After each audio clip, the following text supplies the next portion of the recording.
పుణ్యమైన నామమున ప్రార్థించి వేడుచున్నాము తండ్రి. ఆమేన్. పిల్లరా, మనం ఈ దినాల్లో మరి దానియేలు గ్రంథాన్ని మనం ప్రారంభించాం. దానియేలు గ్రంథం అన్నది మొత్తం మనకు 28 12 అధ్యాయాలు కలిగిన పుస్తకంగా మనకు కనబడుతుంది. 28 అనగానే అపోస్తల గారికి వెళ్ళిపోయాం. 12 అధ్యాయాలు కలిగినటువంటి పుస్తకంగా మనం చూస్తాం. దీనిని 2 మరి ముఖ్యమైన భాగాలుగా మనం విభజించాం. మొదటి 6 అధ్యాయాలు అన్నది చారిత్రక భాగము అనే విషయము ఇప్పటికే మనం తెలుసుకున్నాం. మొదటి 6 అధ్యాయాలు చారిత్రక భాగము. ఇక మిగిలిన 7 నుంచి 12 అధ్యాయాలు దాన్ని ప్రవచన భాగము అని మనం విభజించుకుని మన ధ్యానాన్ని ప్రారంభించాం. ఆ చారిత్రక భాగానికి ముందు మరి దానియేలు గ్రంథం ప్రారంభానికి ముందున్న చరిత్ర కూడా మనం తెలుసుకున్నాం. దాని చారిత్రక నేపథ్యము ఎక్కడ ఇది ప్రారంభమవుతుంది అనే విషయం మనం యెహోయాకీము యొక్క ఏలుబడి అనేది చారిత్రక నేపథ్యాన్ని కూడా మనం తెలుసుకుని ఇప్పుడు మనం గ్రంథము లోపలికి ప్రవేశించాము. గ్రంథము లోపల మొదటి అధ్యాయములో మన ధ్యానం ఉంది. మొదటి అధ్యాయం అన్నది మొత్తం మనకు 21 వచనాలు మనకు కనబడతా ఉన్నాయి. దీనిని మనము 3 ముఖ్యమైన భాగాలుగా విభజించుకుని మన ధ్యానాన్ని ప్రారంభించాం. దానియేలు గ్రంథం మొదటి అధ్యాయం మొత్తం మనకు 27 వచనాలు మనకు కనబడుతున్నాయి.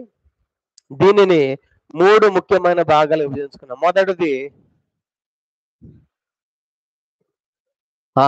21 క్షమించండి, 27 కాదు 21 వచనాలు మనకు కనబడుతున్నాయి. దానిని మనము 3 భాగాలుగా మొదటి 7 వచనాలు మొదటి భాగంగా మనం ప్రారంభించాం. మొదటి 7 వచనాలు దీనికి ఒక టైటిల్ ఇచ్చుకున్నాము. దీనికి ఇచ్చిన టైటిల్ ఏంటంటే బబులోనుకు కొనిపోబడిన దానియేలు మరియు వారి స్నేహితులు. కనుక బబులోనుకు కొనిపోబడిన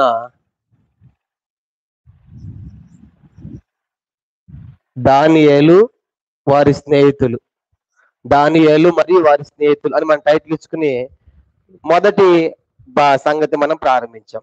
దీంట్లో గత స్టడీలో మనము మరి 4 ముఖ్యమైన సంగతులు మనం దీంట్లో ధ్యానం చేశాం. మొదటిది చెప్పండి, మొదటిది ఏమని చూసాం మనము? మన ద్వారా ఇతరులు ఎవరు కూడా బాధపడకూడదు. చూసారు. కనుక మొదటి సంగతి ఏమని ధ్యానం చేసాము? మన ద్వారా ఇతరులు ఎవరు బాధపడకూడదు. అంటే ఇతరులకు మనం అభ్యంతరంగా ఆటంకంగా ఉండకూడదని తెలుసుకుంది. ఎందుకంటే ఇప్పుడు వాళ్ళు చెరలో పోయింది వాస్తవానికి వీళ్ళు చేసిన పొరపాట్లు కాదు. ఎవరు చేసిన పొరపాట్లు? వాళ్ళ పితరులు. కనుక పెద్దలు చేసినటువంటి పొరపాట్లను బట్టి ఇప్పుడు వీళ్ళు చెరలోకి వెళ్ళాల్సి వచ్చింది. కాబట్టి అంటే ఇతరుల ద్వారా, అంటే మన ద్వారా ఇతరులు బాధ పడకూడదు అనే విషయంలో కూడా కొన్ని విషయాలు మనం ధ్యానం చేస్తూ వచ్చాం. ఏమని చెప్పుకున్నామంటే మరి పెద్దలు చేసినటువంటి తప్పులకు ఇప్పుడు పిల్లలు కష్టాలు తిప్పలు అనుభవిస్తున్నారు అనే విషయం మనం చూసాం. తర్వాత ఇంకో విషయం కూడా మనం నేర్చుకున్నాము.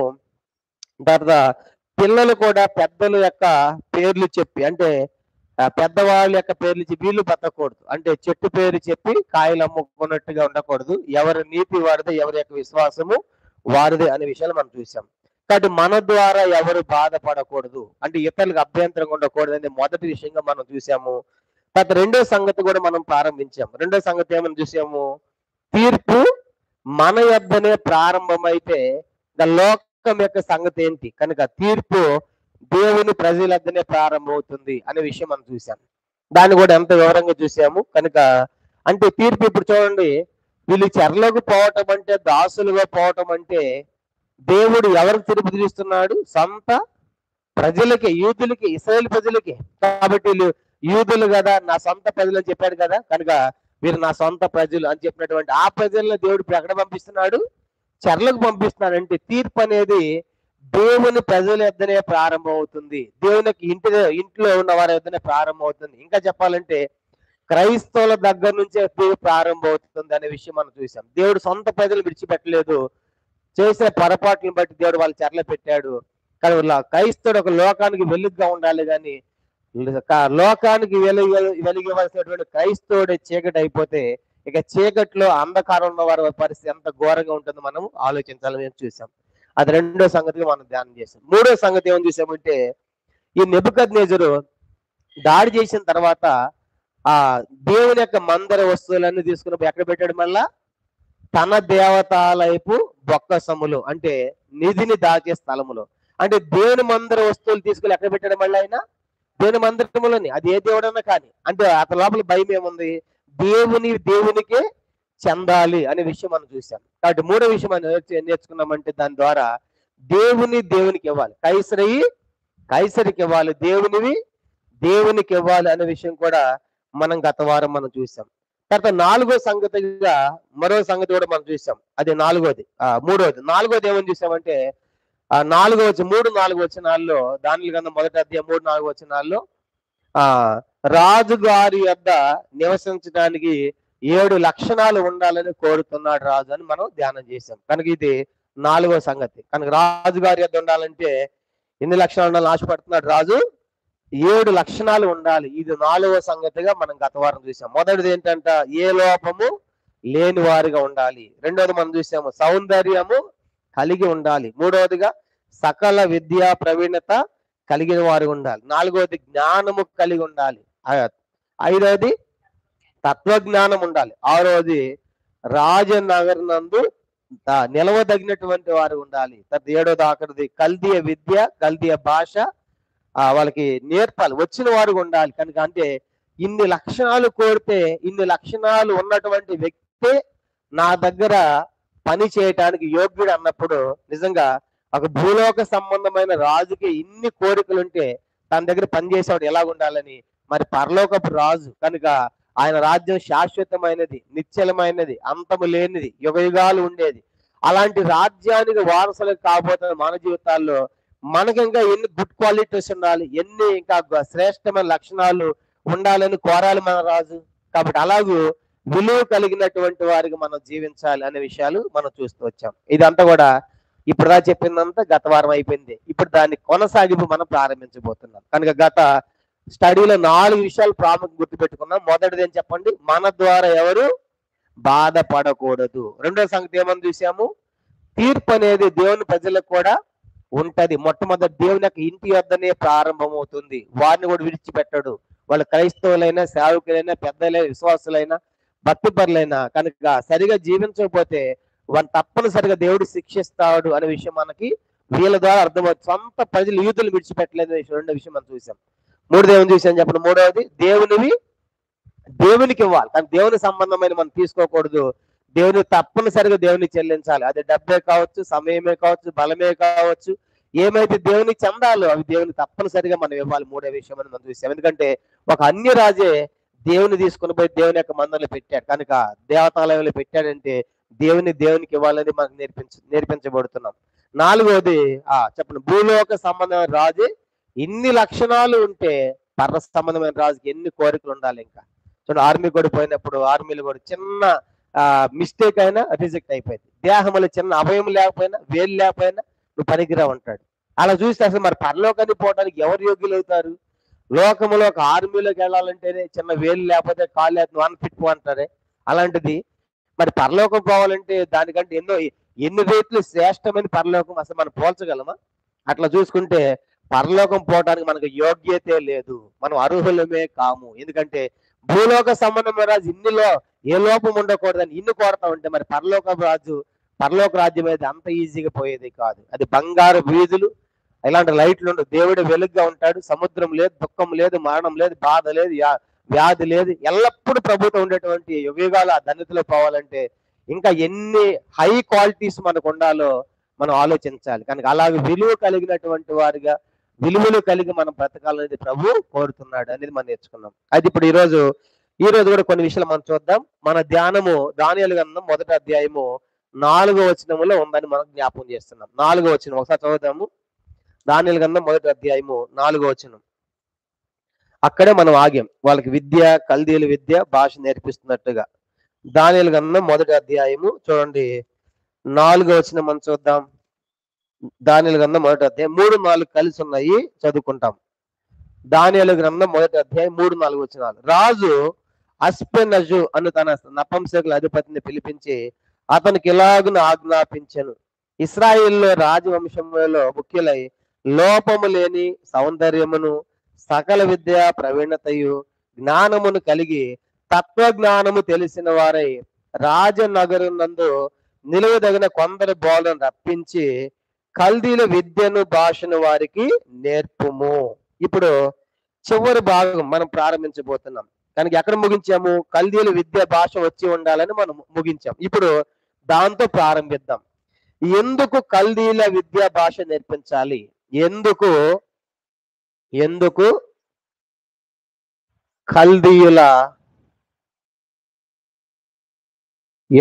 కల్దీల విద్య అలాగన భాష నేర్పించాలి?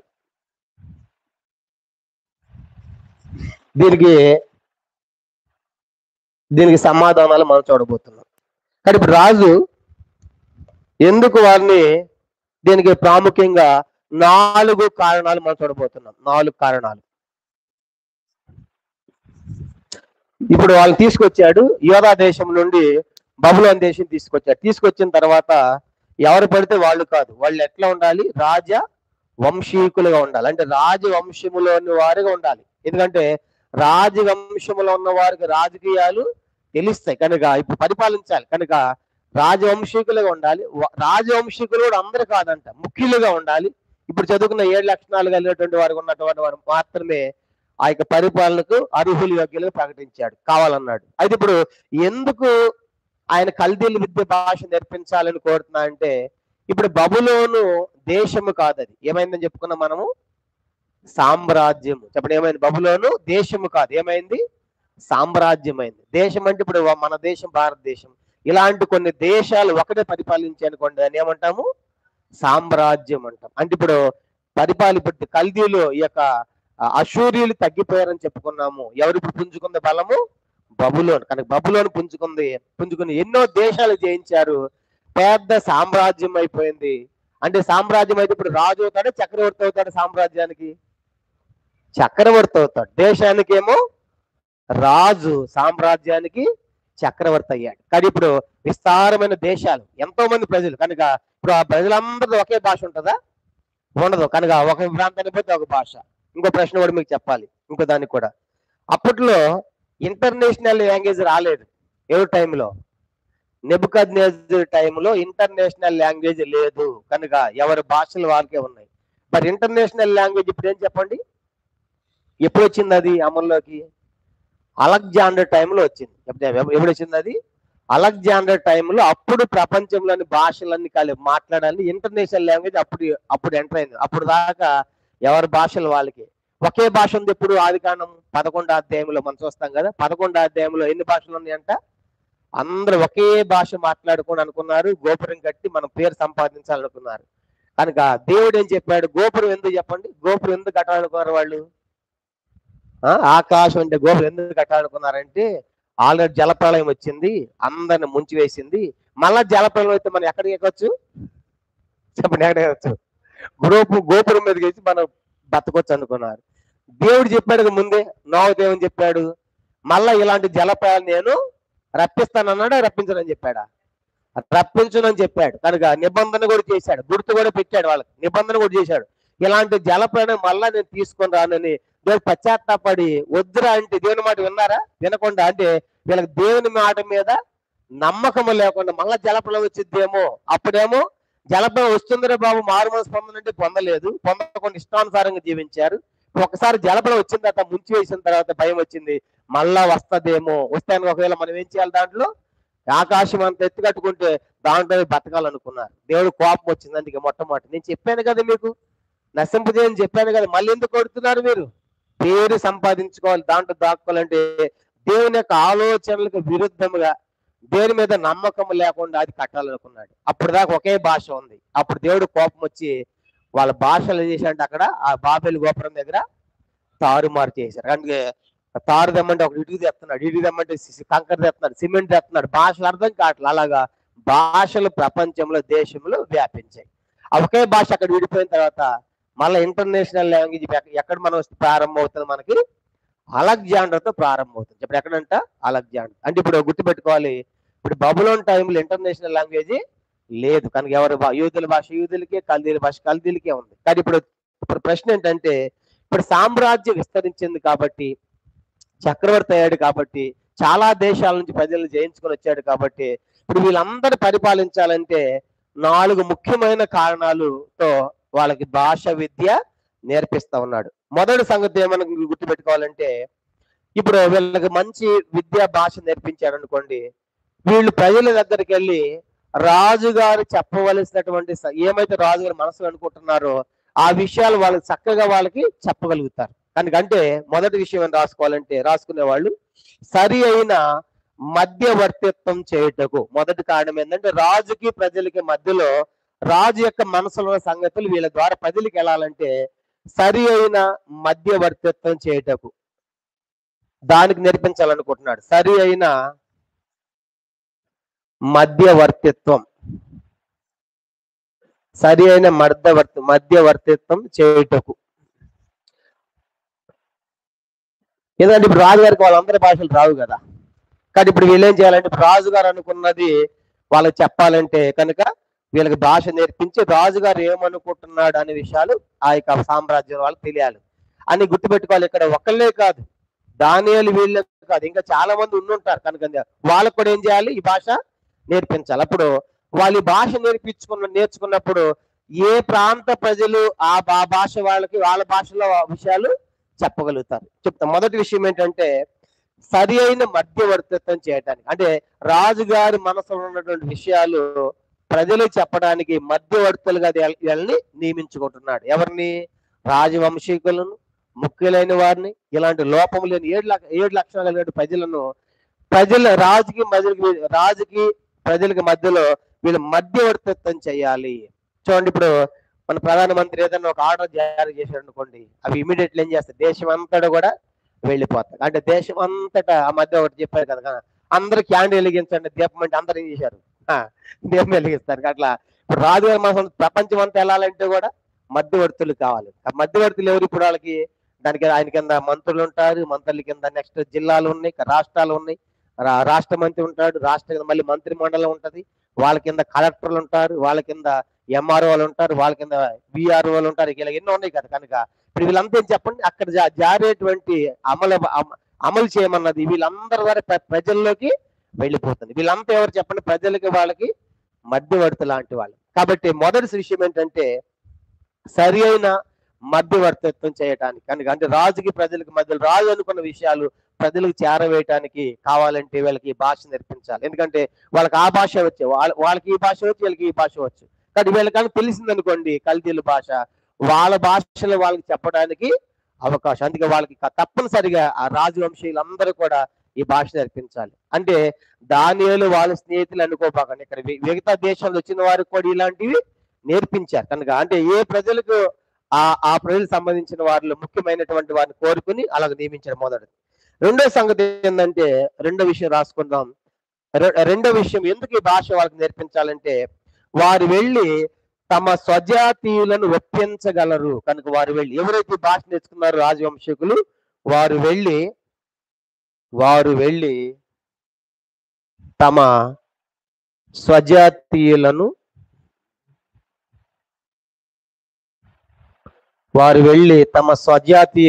ఒప్పించగలరు.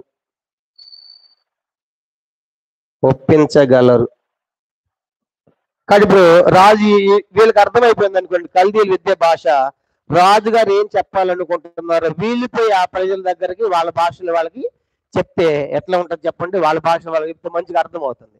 ఆ మధ్య మేము సువార్త పోయినప్పుడు ఒక ప్రాంతానికి వెళ్ళాం. అక్కడంతా కూడా ఎస్టీ అంటే ఎరుకుల సంబంధించినటువంటి ప్రాంతం. అక్కడ పోగానే అక్కడ ఉన్నటువంటి సేవకులు ఒక ఆయన ఉన్నాడు, నాకు ఆ భాష వచ్చని అన్నాడు. ఏ భాష?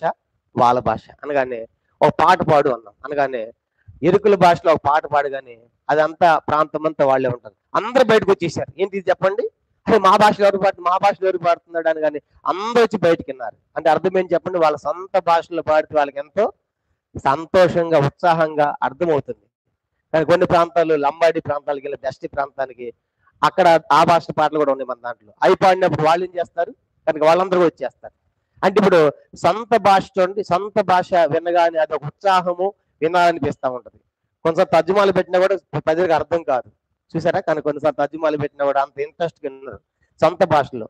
మనం కూడా ఎక్కడ తీసుకుని పోయి ఒక దేశంలో పెట్టి కొన్ని దినాలు ఎవరు మాట్లాడకుండా ఉండి తెలుగు కనబడారు అనుకోండి, ఆ ప్రాంతంలో తెలుగు భాషను పడింది అనుకోండి, అమ్మయ్య మనోడు ఎవడో ఒకటి ఇక్కడికి వచ్చాడు తెలుస్తా ఉంటుంది. చూసారంటే మన సొంత లాంగ్వేజ్ మనకి ఎంతో ఆకర్షణీయంగా ఉంది. ఫస్ట్ దాంట్లో ఉన్నాం కదా. ఇప్పుడు వీళ్ళు కూడా ఏంటంటే వీళ్ళు కల్దీలిద్ది భాష నేర్చుకుంటారు, రాజుల విషయాలు వీళ్ళు అర్థం చేసుకుంటారు, వీళ్ళు పోయి స్వదేశీయులకు వాళ్ళ భాషలో చెప్తా ఉంటే వాళ్ళకి ఎంతో ఆ విషయాలు అర్థం అవుతాయి. కాబట్టి రెండో సంగతి ఏంటంటే వీళ్ళు ఏమైనా నేర్పించామంటే, ట్రైనింగ్ ఇచ్చామంటే వీళ్ళు పోయి వాళ్ళ భాషలో వాళ్ళకి నేర్పిస్తారు. అలాగూ మనం అనుకున్నటువంటి అంటే మన పరిపాలన చక్కగా సజావుగా సాగుతుంది.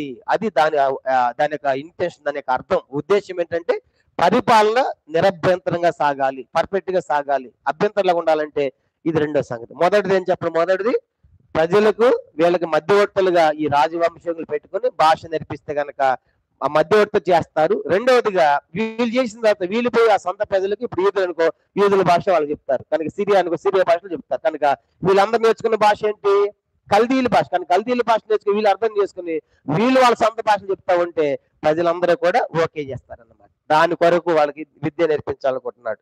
ఇది రెండో సంగతి. మూడవది, అప్పట్లో పుస్తకాలన్నీ కూడా అప్పట్లో లిటరేచర్ పుస్తకాలు చెప్పే కదా, ఇంటర్నేషనల్ లాంగ్వేజ్ లేదు అనగా అక్కడ్ అనేటువంటి భాష.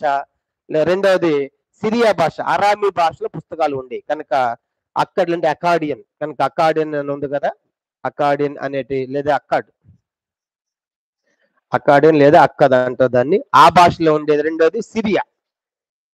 సిరియా అనగానే మనం ఏ భాషను చెప్పుకుంటున్నాము, అరామీ భాష కూడా. సిరియా భాషను ఏమంటారు, అరామీ భాష కూడా అంటారు. అరామీ భాష. యేసువారు మాట్లాడింది ఏ భాష చెప్పండి, యేసువారు మాట్లాడింది ఏ భాష, అరామీ భాష. కనుక కాబట్టి మనం గుర్తుపెట్టడానికి ఆ దినాల్లో పుస్తకాలు లిటరేచర్ అంతా కూడా అకాడియన్ లేదా అక్కద్ అనేటువంటి లాంగ్వేజ్. రెండోది సిరియా, దాన్నే అరాబీ భాష అని కూడా అంటాడు. కనుక ఆ భాషలు ఉండే కాబట్టి వీళ్ళకి అవి నేర్పించాలి అని రాజుగారి యొక్క ఉద్దేశం. మూడోది. నాలుగోది ఆఖరి మనకి బాగా తెలిసేది, ఇప్పుడు ఎవరికి ఎందుకు నేర్పించాలనుకుంటున్నాడు, ఎవరికి నేర్పిస్తారు చెప్పండి, ఎవరికి నేర్పించాలి అంటే మనకి అది డైరెక్ట్ గా బైబిల్ మనం చెప్పబడకపోయినా ఎవరికి నేర్పిస్తామంటే పౌలు తిమోతికి రాస్తే ఒక మాట అంటాడు, మనం ఎవరికి అప్పగించాలంటే పరిచర్య 2 తిమోతి పత్రిక 2వ అధ్యాయం, 2 తిమోతి పత్రిక 2వ అధ్యాయము, తిమోతికి రాసిన 2వ పత్రిక 2వ అధ్యాయం, 2 తిమోతి పత్రిక 2వ అధ్యాయము చూడండి, మొదటి 2 వచనాలు మనం చదువుకుంటాం. ఎలాంటి వాళ్ళకి అప్పగించాలనుకుంటున్నాడు పరిచర్య అంటే 2 విషయాలు చెప్తాడు దీంట్లో ఇక్కడ. 2 తిమోతి పత్రిక 2వ అధ్యాయం మొదటి 2 వచనాలు చదువుకుంటాము. నా కుమారుడా, క్రీస్తు యేసు కృప చేత బలవంతుడవు కమ్ము, నీవు అనేక సాక్షులు ఎదుట నా వల్ల విన్న సంగతులను ఇతరులకు బోధించుటకు సామర్థ్యము గల నమ్మకమైన మనుషులకు అప్పగింపుము. ఇప్పుడు చూడండి, ఇప్పుడు ఎవరికి అప్పగించాలి కనుక ఈ పని, ఈ యొక్క బాధ్యత అంటే 2 విషయాలు చెప్పాడు. ఒకటి నమ్మకం ఉండాలి, రెండవది సామర్థ్యం ఉండాలి. కనుక ఒకటి నమ్మకము, రెండవది సామర్థ్యం. అంటే ఇప్పుడు వీళ్ళకే ఎందుకు ఇవ్వాలనుకుంటున్నాడు, దానియేలు వాళ్ళ స్నేహితులు ఎందుకు ఇవ్వాలనుకుంటున్నాడు అంటే వాళ్ళు ఏం గుర్తించారు, నమ్మకం గుర్తించారు, సామర్థ్యం. నమ్మకం అనేది గుణాన్ని తెలియజేస్తా ఉంది, కానీ నమ్మకం అనేది గుణాన్ని తెలియజేస్తా ఉంది. సామర్థ్యం అంటే ఏమో పనిని తెలియజేస్తా ఉంది. కనుక 2 ఉండాలి, చూసారు. కనుక నమ్మకం అంటే గుణం, వాని గుణాన్ని తెలియజేస్తా ఉంది నమ్మకము. సామర్థ్యం అనేది పని, వర్క్ని తెలియజేస్తా ఉంది. కానీ ఇప్పుడు సంఘంలో ఉన్నటువంటి మనకు కూడా 2 ఉండాలి, ఒకటి సరిపోయిద్దా చెప్పండి, ఏముండాలి, 2 ఉండాలి. పని ఉండాలి, తర్వాత నమ్మకత్వం ఉండాలి. కనుక గుణము ఉండాలి, సామర్థ్యం ఉండాలి. కనుక అందుకే ఇప్పుడు పౌలు వాడు అంటాడు, ఎట్లా నమ్మకము అయిన సామర్థ్యముగా నమ్మకమైన మనుషులకు అప్పగింపు. ఇప్పుడు రాజుగారు పనిచేసే వాళ్ళు కూడా మనం చెప్పుకోపోయిన రాజుగారి దృష్టిలో ఎట్లా ఉండాలి, వాళ్ళు నమ్మకస్తులుగా ఉండాలి. కనుక నమ్మకం అనేది వాళ్ళ యొక్క గుణాన్ని తెలియజేస్తా ఉంది, సామర్థ్యం అంటే వాళ్ళ యొక్క పనిని తెలియజేస్తా ఉంది. చాలాసార్లు కొంతమందికి మన గుణం మంచిదే కానీ వానికి ఏం పని రాదు, వేస్ట్ పనికిరాదు అనమాట. కొన్నిసార్లు వాడికి అన్ని పనులు వచ్చు కానీ వాడి గుణం మాత్రము మంచిది, నమ్మలేము. అలాంటి వాళ్ళు కూడా డేంజర్ సంఘంలో. 2 ఉండాలి. కనుక గుణం ఉండాలి, గుణం మంచిదిగా ఉండాలి, పని కూడా వచ్చి ఉండాలి. కనుక సామర్థ్యం ఉండాలి, నమ్మకం ఉండాలి. కనుక అలాంటి వాళ్ళకి ఈ పని, దేవుని పని అప్పగించాలని దేవుని యొక్క వాక్యం మనకు తెలియజేస్తా ఉంది. కాబట్టి ఇప్పుడు ఎందుకు రాజుగారు కల్దీయుల విద్య భాష అనుకున్నాడంటే 4 కారణాలు చూసాం. అప్పట్లో అది దేశము కాదు, సామ్రాజ్యమైంది. దానికి బబులోను చక్రవర్తి అయ్యాడు కాబట్టి చాలా ప్రాంతాల నుంచి చాలా మంది ప్రజలు వచ్చారు కాబట్టి, ఆయన కిందకు వచ్చారు కాబట్టి వాళ్ళందరూ కూడా వాళ్ళ వాళ్ళ భాషల్లో మధ్యవర్తిత్వం చేయడానికి అలా రాజవంశీకులు తీసుకొచ్చి కల్దీయుల విద్యా భాష నేర్పి వాళ్ళకి ట్రైనింగ్ ఇచ్చి రాజుగారు చెప్పాల్సిన విషయాలు వీళ్ళ ద్వారా ప్రజలకు వెళ్ళటానికి, చేరవేయడానికి, మధ్యవర్తిత్వం చేయడానికి ఎన్నుకుంటున్నాడు, వాళ్ళకి నేర్పించమంటున్నాడు.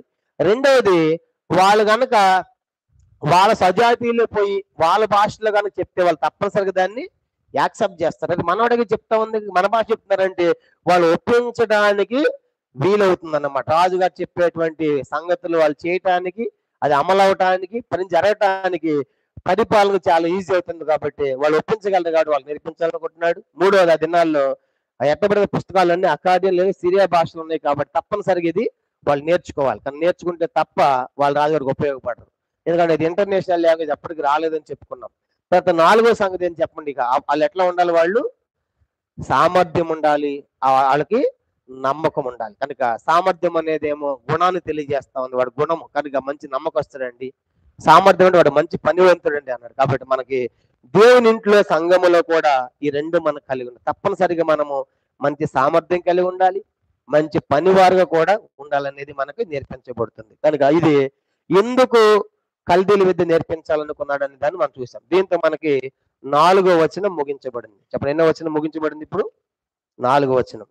ఇంకో మాట కూడా రాయబడింది, 4వ వచనం. దానియేలు గ్రంథం చూడండి, దానియేలు గ్రంథం 1వ అధ్యాయం. దానియేలు గ్రంథము 1వ అధ్యాయము ఇంకో మాట కూడా ఉంది, అది కూడా ధ్యానం చేద్దాం. 1వ అధ్యాయం, దానియేలు గ్రంథం 1వ అధ్యాయము మనం గమనించామంటే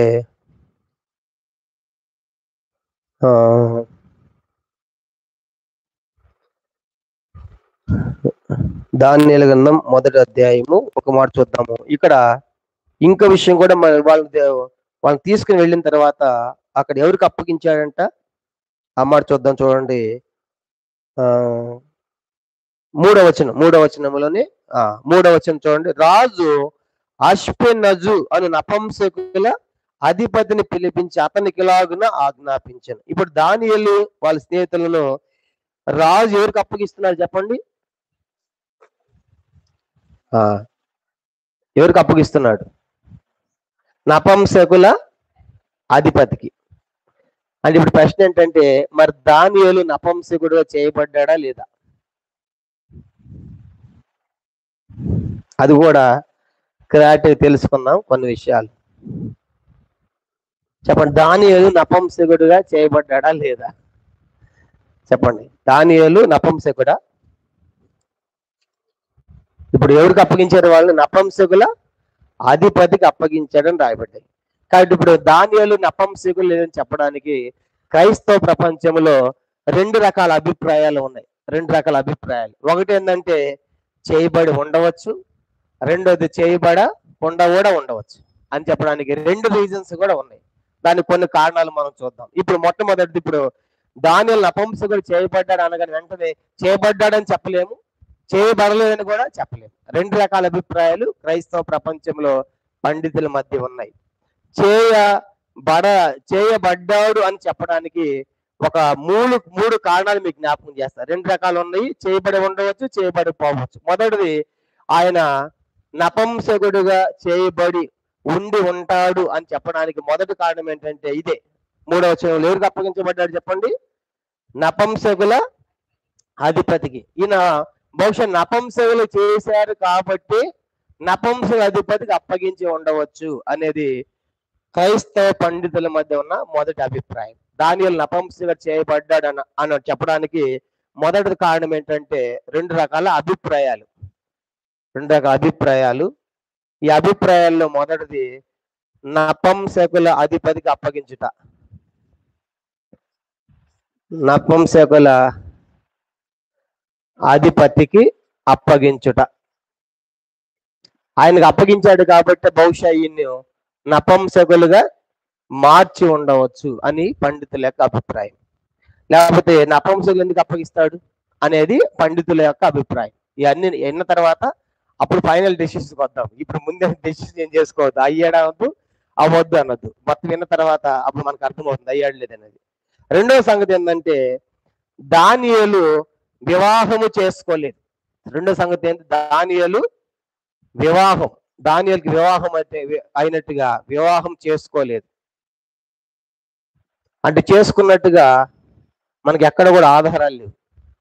కాబట్టి దానియేలు వివాహం చేసుకోలేదు కాబట్టి నపంసకుడిలాగా ఉండవచ్చు అనేది పండితుల యొక్క అభిప్రాయం. వివాహం చేసుకుంటే కనుక నపంసకుడు కాదు కదా అన్నట్టుగా రెండో అభిప్రాయం. కానీ మొదటిది నపంసకుడు అధిపతికి అప్పగించాడు కాబట్టి ఇతను నపంసకులుగా చేసి ఉండవచ్చు, అయి ఉండవచ్చు. అందుకే వాళ్ళని చేసి ఉండొచ్చు, తీసుకెళ్ళిన వాళ్ళు చేస్తారు. ఎందుకు చేస్తారు చెప్తాను ఇప్పుడు. కాబట్టి మొదటిది నపంసకుడిగా అప్పగించాడని రాయబడింది కాబట్టి నపంసకుడు అయి ఉండవచ్చు దానియేలు అనేది మొదటి అభిప్రాయం. రెండోది అయి ఉండాడని చెప్పడం రెండవ ఆధారం ఏంటి చెప్పండి, అతను వివాహం చేసుకోలేదు కాబట్టి దానియేలు బహుశా నపంసకుడిలాగా ఉండవచ్చు అనేది రెండో అభిప్రాయం కూడా ఉంది. ఇక మూడో అభిప్రాయం ఏంటంటే నపంసకులుగా అయి ఉండవచ్చు అని చెప్పి మూడో అభిప్రాయము హిజ్కియా గారికి వచ్చిన శాపం. చెప్పండి, హిజ్కియా రాజు గారికి దేవుడు ఒక శాపం పెట్టాడు కదా, ఏమన్నాడు చెప్పండి. చూద్దాం. 2వ రాజులు 20వ అధ్యాయం. 2వ రాజుల గ్రంథం. హిజ్కియా గారికి శాపం ఉంది కాబట్టి హిజ్కియా గారికి శాపం ఉంది. ఏం శాపం అంటే అది నపంసకులుగా చేయబడతానే శాపం ఉంది కాబట్టి ఒకవేళ బహుశా చేయబడి ఉండవచ్చు. ఇవన్నీ కూడా చేయబడి ఉండటానికి ఆధారాలు, రుజువులు అన్నమాట. వాస్తవంగా కరెక్ట్ అని చెప్పలేము, కానీ అలాంటి స్కోప్స్ మనకు కనబడుతున్నాయి. చూద్దాం. 2వ రాజుల గ్రంథము 20వ అధ్యాయం. 2 Kings chapter 20. 2వ రాజులు 20వ అధ్యాయము 16 నుంచి 18 వరకు ఈ భాగం మనం చదువుతాం. 2వ రాజుల గ్రంథం రాజులు 2వ గ్రంథము 20వ అధ్యాయము 16 నుంచి నేను 18 వరకు నేను చదువుతున్నాను, దయచేసి గమనించండి. 2వ రాజులు 20వ అధ్యాయము 16 నుంచి 18 వచనాలు. 16. అంతటా యెషయా హిజ్కియాతో ఇట్లనెను, యెహోవా సెలవిచ్చు మాట వినుము. వచ్చు దినములలో ఏమీ మిగలకుండా నీ నగరనందున సమస్తమును నేటి వరకు నీ పితరులు సమకూర్చి దాచిపెట్టేదంతయు బబులోను పట్టణములకు ఎత్తుకొని పోబడదునని యెహోవా సెలవిచ్చున్నాడు. ఇప్పుడు 18వ వచనం అందరూ చదవండి. 18th verse. మరి నీ గర్భమందు పుట్టిన నీ పుత్ర సంతతును బబులోను రాజు నగరనందు నపంసకులుగా చేయటగా వారు తీసుకొని పోవుదురు అని రాయబడింది. ఇప్పుడు చెప్పండి, ఈ విషయాన్ని బట్టి దానియేలు నపంసకుడు చేయబడి ఉండటానికి అవకాశం ఉందా లేదా? ఉంది. ఎందుకంటే దానియేలు గారు ఏ వంశీకుడు అని చెప్పుకుంటున్నాం మనము?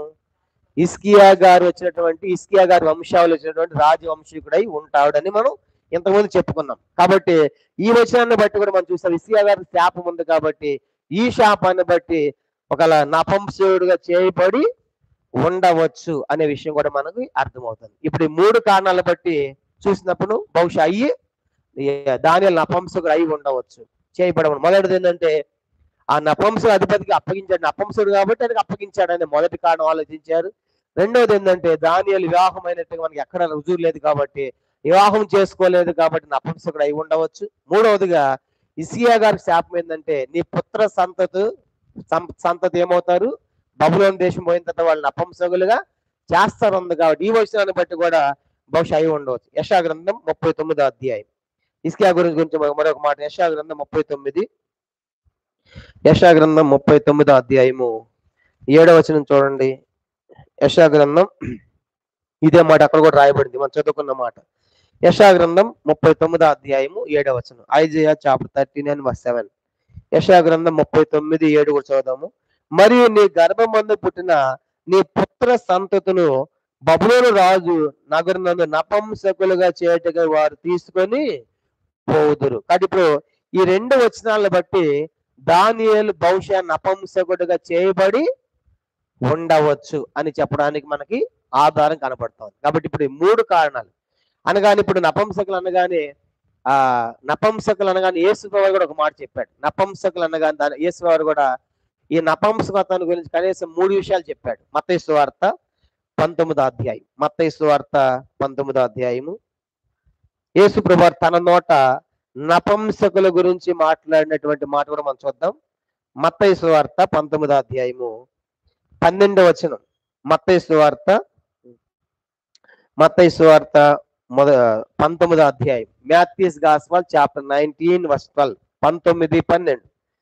తల్లి గర్భము నుండి నపుంసకులుగా పుట్టిన నపుంసకులు గలరు, మనుష్యుల వలన నపుంసకులుగా చేయబడిన నపుంసకులను గలరు. యేసువారు చెప్పాడు ఇక్కడ, ఒకటి, తల్లి గర్భంలో పుట్టిన తోడనే నపుంసకులు పుట్టిన వారు ఉన్నారు. రెండోది, మనుషుల ద్వారా కూడా నపుంసకులుగా చేయబడిన వాళ్ళు ఉన్నారని ప్రభు చెప్పాడు.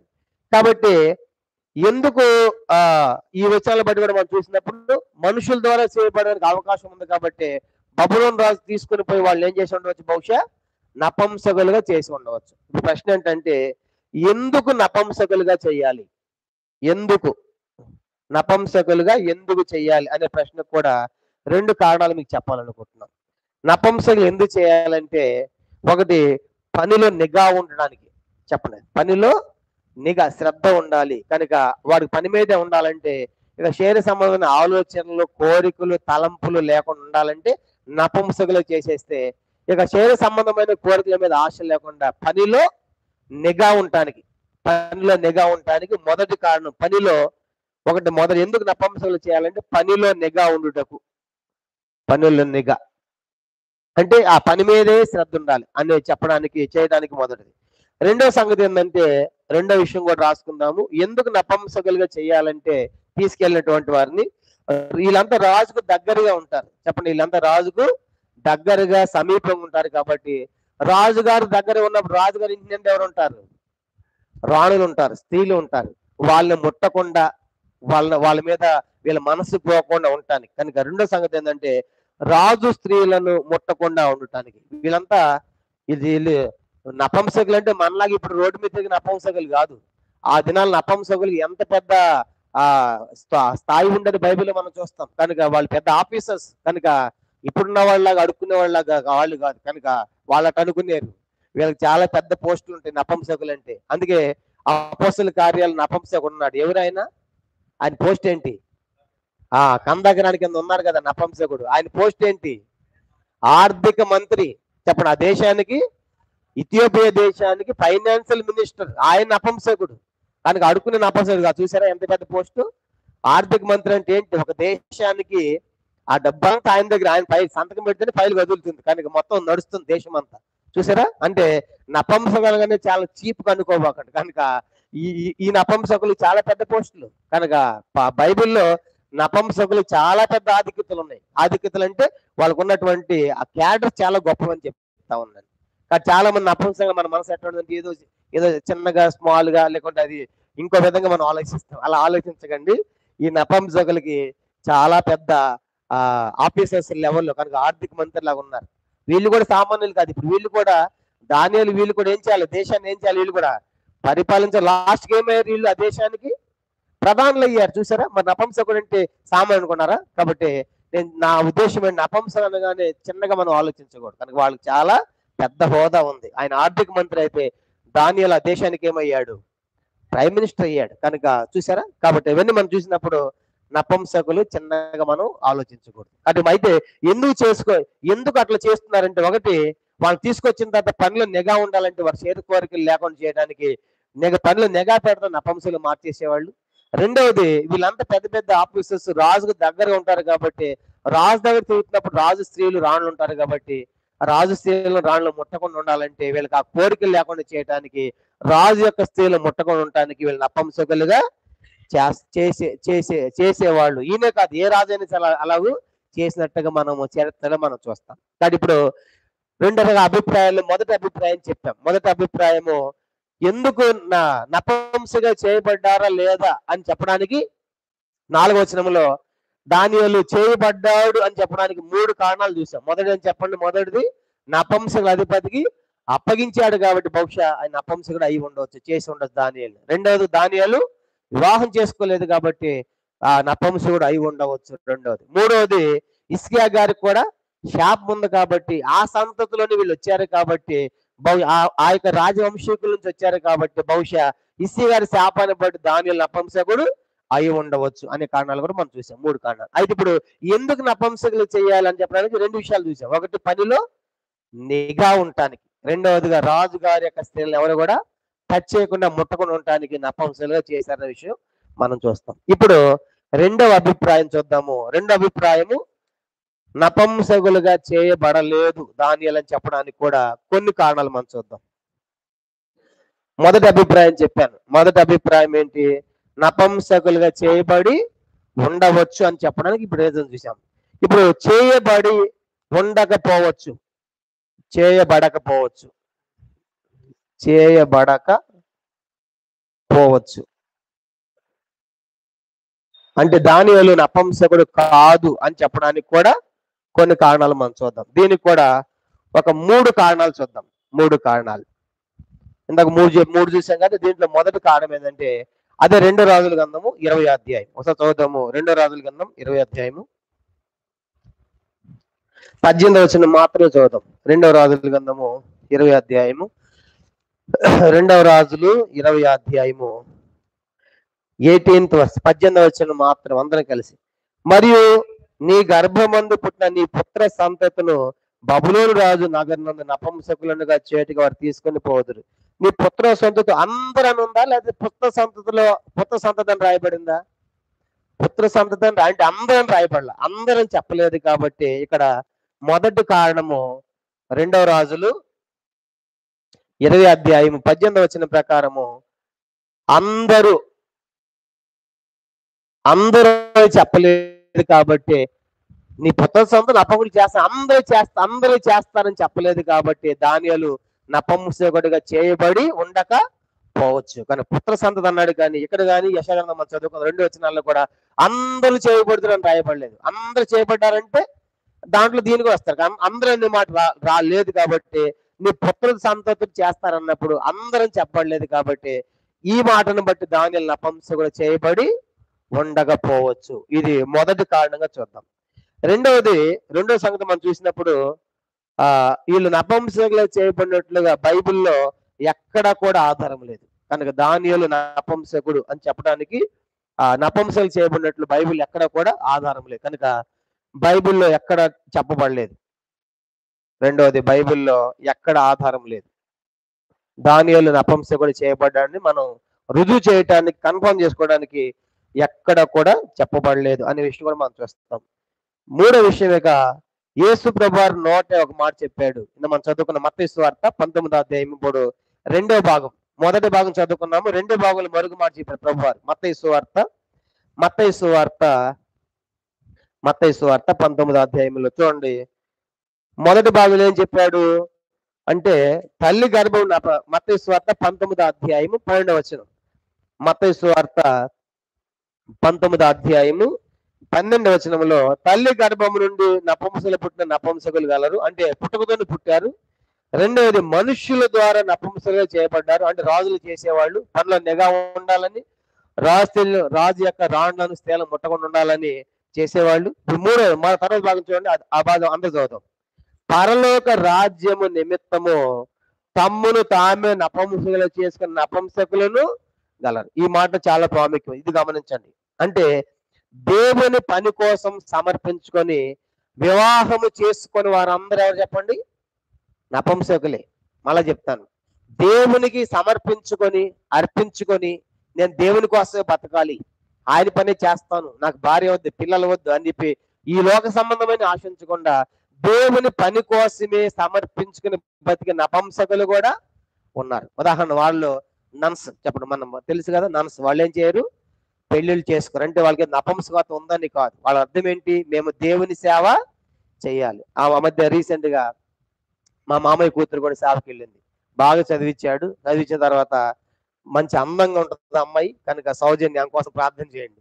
అయితే సడన్ గా పోస్ట్ పెట్టాడు, మా అమ్మాయిని దేవుని ప్రతిష్ఠిస్తున్నాం అన్నాడు. అనగానే వాళ్ళు పెంతుకోస్తు సంబంధించిన బ్యాక్గ్రౌండ్. పెంతుకోస్తు తెలుసు కదా, ఇక్కడ దాకా వాళ్ళు ట్రస్ట్లు వేసుకుంటారు. చాలా నిష్ట వాళ్ళకు కూడా మంచి విశ్వాసమే, కానీ వాళ్ళు కూడా గొప్పగానే విశ్వాసులు ఉంటారు.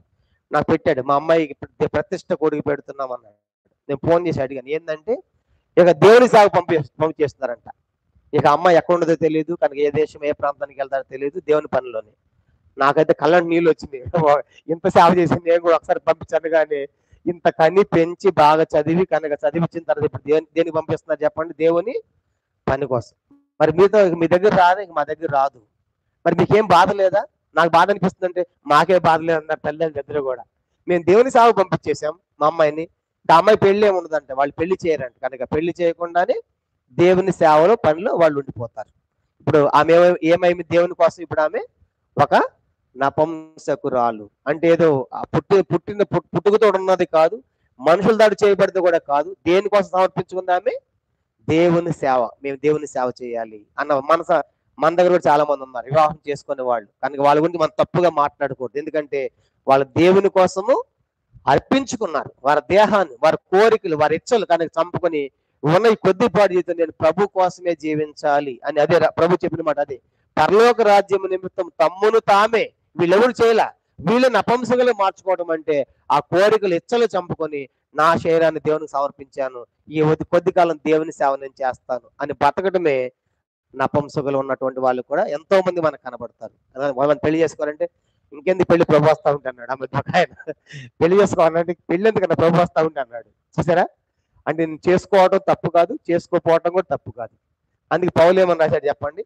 పొరపాట్లు జరుగుతున్నాయి కాబట్టి ప్రతివానికి భార్య ఉండటము మంచిది అన్నాడు కొరింథీ పత్రికలో. లేదు నేను నిష్ఠగా ఉంటాను అంటే దేవుని కోసం బతుకుతానంటే చేసుకోకుండా పోవటం కూడా తప్పేమి కాదనే విషయంలో మనకు అర్థమవుతాం. కనుక అది ఎవరి డిసిషన్ వాళ్ళది. కనుక ఇక్కడ మనం నేర్చుకోవాల్సింది, ఇక్కడ నా ఉద్దేశం ఏంటంటే ప్రభు వారు చెప్పిన దాన్ని బట్టి ఇప్పుడు దానియేలు నపుంసకుడుగా చేయబడలేదు అంటే అర్థం ఏంటంటే ఇక్కడ ఆయన ఒక ప్రవక్తగా ఉంటున్నాడు కాబట్టి దేవుని పని కోసం నేను ఉన్నాను కాబట్టి, కనుక దేవుని పని కోసం తను సమర్పించుకున్నాడు కాబట్టి వివాహం లేకుండా నపుంసకుడిగా ప్రభు చెప్పినట్టుగా రెండో భాగాన్ని బట్టి పరలోక రాజ్యము నిమిత్తము దేవుని పని కోసము ప్రవక్తగా తను సమర్పించుకొని ఉండి ఉండవచ్చు కాబట్టి ఆయన నపుంసకుడిగా చేయబడపోవచ్చు అనే విషయం మూడో గుర్తుపెట్టుకోవాలి. కాబట్టి ఇప్పుడు దేవుని పని కోసం చెప్పండి, మూడో దేవుని పని కోసం సమర్పించుకోవటం, దేవుని పని కోసం సమర్పించుకోవటం. కాబట్టి ఇప్పుడు ఈ మూడు కారణాలను బట్టి చెప్పండి, దానియేలు నపుంసకుడిగా చేయబడి ఉండకపోవచ్చు. దానియేలు నపుంసకుడు కాదని చెప్పడానికి మొదటిది హిజ్కియా సంతతులు అందరూ నపుంసకుడు అవుతారని చెప్పలేదు కాబట్టి ఆ కారణాన్ని బట్టి దానియేలు నపుంసకుడు కాదు అని మనం ఆలోచించవచ్చు. రెండవది, బైబిల్ ఎక్కడ కూడా దానియేలు నపుంసకుడు అని ప్రభు ఈ మాట చెప్పినప్పుడు బహుశా 19వ అధ్యాయం మత్తయి సువార్త చెప్పినప్పుడు ఆ దానియేలు నపుంసకుడు వాళ్ళ స్నేహితులు నపుంసకులు చేయబడి ఉన్నారు అని చెప్తే కనుక ప్రభు వారు చెప్పుంటే బహుశా నపుంసకుని నమ్మేవాడు అంటే రుజువు ఉండేది. కానీ ప్రభు కూడా ఆయన నోటి ఎక్కడ కూడా నపుంసకులు చేయబడని ఎక్కడ కూడా ప్రభు చెప్పలేదు, బైబిల్లో ఏ ఆధారం లేదు కాబట్టి ఎక్కలేదు కాబట్టి దానియేలు నపుంసకుడు కాదు అని చెప్పడానికి కూడా మనకి అవకాశం ఉంది. మూడోది ఏంటంటే దానియేలు మరి ఎందుకు నపుంసకుడు చేయబడి ఉండకపోవచ్చు అంటే ఆయన ప్రవక్తగా ఉండి నా ప్రజల కోసం నేను సేవ చేయాలి, దేవుని కోసం సమర్పించుకోవాలని బతకాలని నిర్ణయం చేసుకున్నాడు కాబట్టి, వివాహం చేసుకోలేదు కాబట్టి, పరలోక రాజ్యం కోసం బతకాలనుకున్నాడు కాబట్టి చెప్పండి ఆయన నపుంసకుడిగా చేయబడి ఉండకపోవచ్చు అనేది మూడు కారణాలు. ఇప్పుడు రెండు అభిప్రాయాలు మనం చూసాం. ఇప్పుడు రెండు అభిప్రాయాలు ఎట్లా ఉన్నాయి మనకి? రెండు ఆమోదయోగ్యంగానే ఉన్నాయా లేదా? మీకు ఉన్నా లేకపోయినా రెండు ఉన్నట్లే. మొదట మూడు విషయాలు 50% ఓకే, ఇప్పుడు రెండో విషయాలు 50% ఓకే. ఇప్పుడు దానియేలు నపుంసకుడు ఏమైనా అడిగారు అనుకోండి, ఆ 50% అయి ఉండవచ్చు, 50% అయి ఉండక పోవచ్చు అని చెప్పాలి. కన్ఫామ్ ఏం తేల్చలేము. అవ్వేయడని చెప్పలేము, అవ్వలేదని చెప్పలేము. ఈ రీజన్స్ బట్టి ఇప్పుడు మూడు కారణాలు చెప్పాం కదా, ఈ మూడు కారణాలు బట్టి ఎవరిని అడిగితే అయి ఉండవచ్చు 50%, ఇంకో 50% అయి ఉండక పోవచ్చు అని చెప్పడం కారణం. ఆయన ఇప్పుడు ఆయన నపుంసకుడు రాదని అంత తెలుసుకోవాల్సిన అవసరం మనకి లేదు. అది అంత ఇంపార్టెంట్ ఏం కాదు. అర్థమైందా? కనుక దాని నపుంసకుడు దాని మీద రీసెర్చ్లు చేయాల్సిన అవసరం లేదు. ఇంతటితో ఇది ఆపేద్దాము. కొంతమంది అనవసరమైన ప్రశ్నలు అడుగుతూ ఉంటారు. కానీ ఇప్పుడు ఆయన నపుంసకుడు అయితే మనకు వచ్చే నష్టం ఏంటి, కాకపోతే నష్టం ఏంటి? నేను ఒక సబ్జెక్ట్ లాగా మీకు చెప్తున్నాను కాబట్టి రేపు మీకు డౌట్ రాకుండా మీకు విషయం తెలియడానికి చెప్పాను తప్ప ఇక దీని గురించి లోతుగా రీసెర్చ్ చేయాల్సిన అవసరము లేదు. కనుక ఇప్పుడు దాని గురించి బైబిల్ అనవసర విషయాల గురించి ఎక్కువ చెప్పాల్సిన అవసరము లేదు. కనుక దీన్ని బట్టి కంటెంట్ మీకు అర్థం కలవహో నపుంస కూడా రాయబడింది కదా అక్కడ, అంటే అవి ఉండవచ్చు అవి లేకపోవచ్చు అంతవరకు. కానీ నన్ను డీటెయిల్స్ గా ఆదాము ఎత్తి ఎంత, లేకుంటే నోహు పడవ ఎంత లోతులు దిగిపోయింది ఎన్ని అవసరం లేదు. అర్థమైందా? దీంతో మనం ఇది ఆపేద్దాం. కానీ ఇప్పుడు దీంతో మనకి 4వ వచనం పూర్తి అయిపోయింది. ఎన్నో వచనం చెప్పండి? 4వ వచనం. ఎందుకని నెమ్మది కథలా చెప్తున్నానంటే ఇవన్నీ స్పీడ్ గా పరిగెడితే మీకు అర్థం కావు. కనుక అందుకే నెమ్మదిగా చెప్తున్నాను. కాబట్టి మీరు అర్థం చేసుకోవడానికి ప్రయత్నము చేయండి.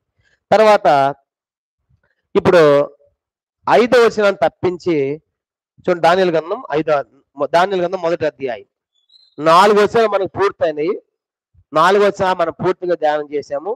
5వ వచనం భోజనం గురించి మాట్లాడాడు కాబట్టి ఆ తర్వాత వేరే భాగం ఉంది ఆ భోజనం గురించి, అది అక్కడ చెబుతాము. ఇప్పుడు 6, 7 వచనాలు ధ్యానం చేద్దాం. 5వ వచనం నేను తర్వాత చెప్తాను. 5వ వచనం గురించి కొంచెం డీటెయిల్ గా చెప్పేది ఉంది. అది ముందున్న దానికి వెనకున్నటువంటి వచనాలు కనెక్ట్ అయ్యింది కాబట్టి భోజనం గురించి అది తర్వాత చెప్తాను. 5వ వచనం మనం టచ్ చేయకుండా ఇప్పుడు డైరెక్ట్ గా 6, 7 వచనాలు చూద్దాం. 6, 7 వచనాలు మనం ప్రారంభిస్తాం. దానియేలు గ్రంథం మొదటి అధ్యాయము 6, 7 వచనాలు మనం ప్రారంభిస్తాం. చదవండి. యూదుల్లో నుండి దానియేలు, హనన్య, మిషాయేలు, అజర్య అనువారు వీరిలో ఉండేది. నపుంసకుల అధిపతి దానియేలుకు బెల్తషాజరు అనియు, హనన్యాకు షద్రక్ అనియు, మిషాయేలుకు మేషక్ అనియు, అజర్యాకు అబేద్నెగో అనే పేర్లు పెట్టెను. ఇప్పుడు నేను 5వ వచనం తప్పించాను. 5వ వచనము భోజనం గురించి ఉంది కాబట్టి దాని మ్యాటర్ కింద ఉంది, ముందు కూడా ఉంది కాబట్టి అది కనెక్ట్ అయిన తర్వాత చెప్తాను. అది పక్కన పెట్టాను 5వ వచనం. మనం 4వ వచనం ముగించి డైరెక్ట్ ఏ వచనంలోకి వచ్చాయని చెప్పండి. ఇప్పుడు 6వ వచనంలోకి వచ్చాం. 5వ వచనం మళ్ళీ తర్వాత చెప్తా. 5వ వచనం భోజనం గురించి ఉంది కాబట్టి ఆ సందర్భం అంతా చెప్తే మీకు అర్థమవుతుంది కాబట్టి అది తప్పించాను. ఇప్పుడు 6వ వచనం మనం చూస్తాం. 6, 7 వచనాలు దానియేలు గ్రంథము మొదటి అధ్యాయము 6, 7 వచనాలు మొదటి భాగమే. ఇప్పుడు మనమంతా మొదటి అధ్యాయం 21 వచనాలు కదా. 21 వచనాలు ఎన్ని భాగాలు చేసుకున్నాం మనము? 3 భాగాలు. 3 భాగాలు మొదటి భాగం ఎక్కడి దాకా? 1 నుంచి 7 వచనాలు. అంటే మన ధ్యానం ఎక్కడుంది? ఇప్పుడు మొదటి భాగంలోనే ఉన్నాం. మొదటి 7 వచనాల్లో మన ధ్యానం ఉంది. 4 వచనాలు పూర్తి అయిపోయినాయి. 5వ వచనాన్ని పక్కన పెట్టి ఇప్పుడు 6, 7 వచనాలు మనం చూస్తా ఉన్నాం. 5వ వచనం పక్కన పెట్టాము భోజనం గురించి కాబట్టి, దానికి రిలేటెడ్ మ్యాటర్ కింద ఉంది కాబట్టి అవన్నీ కలిపి చెప్తాను. ఇప్పుడు 6, 7 వచనాలు మనం చూద్దాం. 6, 7 వచనాలు చూసినప్పుడు ఇక్కడ కూడా ఒక ప్రశ్న మనం చూద్దాం. ఏంటంటే వారి పేర్లు ఎందుకు మార్చబడ్డాయి? వారి పేర్లు ఎందుకు మార్చబడ్డాయి? వారి పేర్లు ఎందుకు మార్చబడ్డాయి అనేది మనం చూడబోతున్నాం. ఇప్పుడు ఆ దేశం తీసుకుని పోయిన తర్వాత వాళ్ళని ఏం చేసి చెప్పండి? ఆ రాజులు వాళ్ళ పేర్లు మార్చాడు. దానియేలు పేరు దానియేలే. హనన్య, అసలు పేర్లు అధ్యాయుల పేర్లు అంటే వాళ్ళ పేర్లు దానియేలు, హనన్య, మిషాయేలు, అజర్య. ఆ పేర్లు అయితే ఎట్లా మార్చారు చెప్పండి? వాళ్ళకి దానియేలుకేమో బెల్తషాజర్ అని, హనన్యాకేమో షడ్రక్ అని, మిషాయేలుకేమో మేషక్ అని, తర్వాత అజర్యాకేమో అబేద్నెగో అని పేర్లు మార్చారు. ప్రశ్న ఏంటంటే ఎందుకు పేర్లు మార్చాలి అని చూసినప్పుడు బైబిల్లో ఎవరికైనా మార్చారు రాజుల పేర్లు? రాజులు ఇంకెవరికైనా మార్చారా? వీళ్ళే కాకుండా అంటే మార్చారు. ఉదాహరణగా ఆది కాండము 41వ అధ్యాయం, జెనిసిస్ చాప్టర్ 41, యోసేపు కూడా పేరు మార్చారు. జప్తత్వ నేహు చెప్పండి, ఆయన పేరేంటి? ఆది కాండము 41వ అధ్యాయం. ఎందుకు పేర్లు మార్చారో ఇప్పుడు చెప్తాను. ఎందుకు పేర్లు మార్చాలంటే ఆది కాండం 41వ అధ్యాయం 45వ వచనం. ఆది కాండం 41, 45 మనం చూసినప్పుడు యోసేపు కూడా పేరు మార్చారు. ఆది కాండం 41, 45. మరియు ఫరో యోసేపునకు జప్తత్వనేహు అనే పేరు పెట్టి చూశారు. కాబట్టి యోసేపుకు ఏమని పేరు పెట్టాడు? ఆయన జప్తత్వనేహు అనే పేరు పెట్టాడు. ఎవరు పెట్టింది? ఫరో పెట్టాడు. చెప్పండి, ఎవరు పెట్టాడు? ఫరో పెట్టాడు. ఎందుకు మార్చాలంటే ఆ దేశాన్ని పరిపాలించాలంటే తప్పనిసరిగా ఆ దేవతల పేర్లు ఉండాలి. ఆ దేశం యొక్క పౌరసత్వం ఉండాలంటే చెప్తాను, అడుగుని డీటెయిల్ చెప్తాను. ప్రతి ఇంకా పేరు మార్చారా? పారసీకల టైంలో కూడా ఒక పారసీక ప్రభుత్వం టైంలో కూడా ఒక ఆమెకు మార్చారు. ఎవరామె? హదస్స. Very good. చూడండి, ఎస్తేరు గ్రంథం 2వ అధ్యాయం. ఆమెకు కూడా హదస్స అనే పేరు ఏమని మార్చారు? ఆమెకు ఎస్తేరుని మారుస్తారు. ఎస్తేరు గ్రంథం 2వ అధ్యాయము. ఎస్తేరు గ్రంథము అది పారసీకుల టైం. ఎస్తేరు గ్రంథం 2వ అధ్యాయము 7వ వచనం. ఎస్తేరు గ్రంథం 2వ అధ్యాయము 7వ వచనం. ఎస్తేరు 2:7 చదువుతాము. తన పినతండ్రి కుమార్తె అయిన హదస్స అను ఎస్తేరు తల్లిదండ్రులు లేనిదై. అసలు పేరు అయితే హదస్స, ఇంకేమైనా పేరు పెట్టారంట? ఎస్తేర్. కనుక హదస్సాకు ఎస్తేర్ అని కూడా మార్చారు. మనం గమనించామంటే ఇప్పుడు ఈ పేర్లన్నీ కూడా చెప్పండి, రాజులు ఏం చేశారు? తీసుకుని పోయిన తర్వాత వాళ్ళ పేర్లు మార్చారు. కనుక వాళ్ళకి ఇప్పుడు దానియేలుకు కూడా ఏమని మార్చారు? ఇప్పుడు యోసేపుకు మార్చారు, ఎస్తేరు కూడా హదస్సాకి ఎస్తేర్ అని కూడా మార్చారు. అలాగే దానియేలు వారి స్నేహితులు కూడా మార్చారు. అది ఇప్పుడు మార్చిన ఉద్దేశం ఏంటంటే ఇప్పుడు ఆ నలుగురు కూడా ఆ పేర్లకు అర్థాలు కూడా మనం చూద్దాం. ఒకసారి చూడండి, దానియేలు గ్రంథం 1వ అధ్యాయం. దానియేలు 1వ అధ్యాయంలో 6-7 వచ్చిన దానియేలు పేరు ఏమని చెప్పారు చెప్పండి? బెల్తెషాజరు. చెప్పండి, దానియేలుకి పేరేంటంట? బెల్తెషాజరు. కనుక బెల్తెషాజరులో బేల్ కనుక లేకుంటే బయలు అనేటువంటి అర్థం వస్తా ఉంది. చూసారా? కనుక ఆ దానియేలు పేరు చూసినప్పుడు దానియేలు బెల్తెషాజరు అంటే దాంట్లో బేల్ లేకుంటే బయలు అనేటువంటి అర్థం వస్తా ఉంది. కనుక బేల్ అంటే బయలు దేవతకు ప్రియమైన వాడు అని అర్థం. బయలు దేవతకు బేల్ లేదా బయలు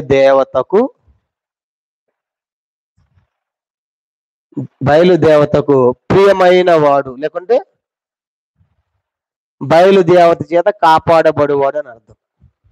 చెప్పండి, ఇప్పుడు బేల్ లేకుంటే బయలు అనేటువంటి తమ దేవత పేరు వచ్చేటట్టుగా ఈ పేరు పెట్టాడు దానియేలుకి. ఇవన్నీ కూడా ఈ దేవతలన్నీ ఎక్కడ చెప్పండి? ఏ దేశంలో? కల్దీ దేశం, బబులోన్ దేశం, షినార్ దేశం. కనుక అవి గుర్తుపెట్టుకోవాలి. బాబేల్ అంటే అంతా ఒకటని చెప్పారు. కాబట్టి ఇప్పుడు దానియేలుకి పెట్టిన పేరు అసలు దానియేలు అంటే అర్థమైంది. దేవుడు నా న్యాయాధిపతి అయి ఉన్నాడు. అది కూడా రాసుకున్నాను. దానియేలు అంటే అర్థము ఒరిజినల్ నేము. దానియేలు అంటే అర్థం ఏంటంటే దేవుడు నాకు న్యాయాధిపతి అయి ఉన్నాడు అని అర్థం. దానియేలు అంటే అర్థము దేవుడు నాకు న్యాయాధిపతి అయి ఉన్నాడు అని అర్థం. దేవుడు నాకు న్యాయాధిపతి అయి ఉన్నాడు. దానియేలు అంటే దేవుడు నాకు న్యాయాధిపతి అయి ఉన్నాడు అని అర్థం వస్తా ఉంది. అయితే అర్థం వచ్చే ఆ పేరు తొలగించి ఏ పేరు పెట్టాడు చెప్పండి? బెల్తెషాజర్ అని పెట్టాడు. బెల్తెషాజర్ అంటే ఏ దేవత అని చెప్పుకున్నాము? బేల్ లేదా బయలు దేవత. అంటే అర్థం ఏంటి? బయలు దేవతకు ప్రియమైన వాడు లేదంటే బయలు దేవత చేత కాపాడబడాలి అని పెట్టాడు అనమాట అతనికి. ఇప్పుడు రెండో వ్యక్తికి పేరు హనన్య. చెప్పండి, రెండో వ్యక్తి పేరు ఏంటండి?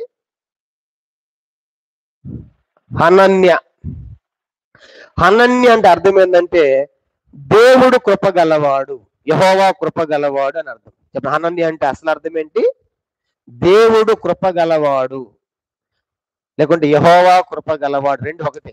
దేవుడు అన్న యెహోవా అన్న. కనుక దేవుడు కృపగలవాడు అని అర్థం. హనన్య అంటే అర్థము దేవుడు కృపగలవాడు అని అర్థం. ఆయనకి ఏమైనా పేరు పెట్టారు ఇప్పుడు? షడ్రక్. చెప్పండి, ఏంటంట? షడ్రక్. ఆయనకి షడ్రక్ అనే పేరు పెట్టారు. షడ్రక్ అంటే చంద్రదేవత. చెప్పండి, షడ్రక్ అంటే ఏం చెప్పండి? షడ్రక్ చంద్రదేవత. ఇవన్నీ కూడా బబులోన్ దేశంలో దేవతలు. బేల్ దేవత, షడ్రక్ అంటే చంద్రదేవత, సూర్యుని నుండి వెలుగు పొందువాడు అని అర్థం. చంద్రుడు ఎట్లా ప్రకాశిస్తాడు? చంద్రుడు స్వయం ప్రకాశకమా? ఎక్కడ తీసుకున్నాడు వెలుగు? సూర్యుని నుంచి. కాబట్టి అందుకే చంద్రదేవత అంటే సూర్యుని నుండి వెలుగు పొందువాడు. చూసారంటే మీరు గమనించండి, ఈ పదాలన్నింటిలో వాళ్ళ దేవతల పేర్లు వచ్చేటట్టుగా పెడుతున్నారు అనే విషయం మీరు గుర్తుపెట్టుకోవాలి. ఎందుకు పెడుతున్నారు తర్వాత నేను చెప్తాను. మొదటిది బెల్తెషాజర్ అంటే బేల్ లేదంటే బయలు దేవతకు ప్రియమైన వాడు, ఆ దేవత ఆయన కాపాడాలని. రెండవదిగా హనన్య అంటే అర్థం ఏంటి? అసలు అర్థము యెహోవా కృప కలిగిన వాడు అసార్థమైతే అది తీసేసి ఏం పెట్టాడు? షడ్రక్ అంటే చంద్ర దేవత, సూర్యుని నుండి వెలుగు పొందువాడు అనేటువంటి అర్థం వచ్చేటువంటి ఆ పేరు పెట్టాడు. నెక్స్ట్ మూడో వ్యక్తి ఎవరంట? మూడో పేరు ఏంది? మిషాయేలు. మిషాయేలు.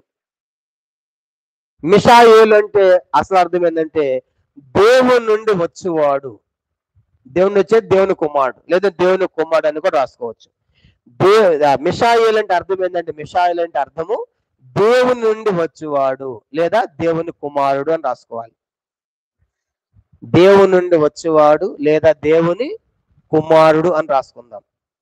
మిషాయేల్ అంటే దేవుని నుండి వచ్చేవాడు లేదా దేవుని కుమారుడు అని కూడా రాసుకోవచ్చు. ఇప్పుడు ఆయనకి ఏమని పేరు పెట్టారు? మేషకు. చెప్పండి ఏంటంట? మేషకు. మేషక్ అంటే షషక్ అనేటువంటి దేవత ఉండేది ఐగుప్తులో, షషక్. కనుక మేషక్లు ఏం కనపడుతుంది మనకు?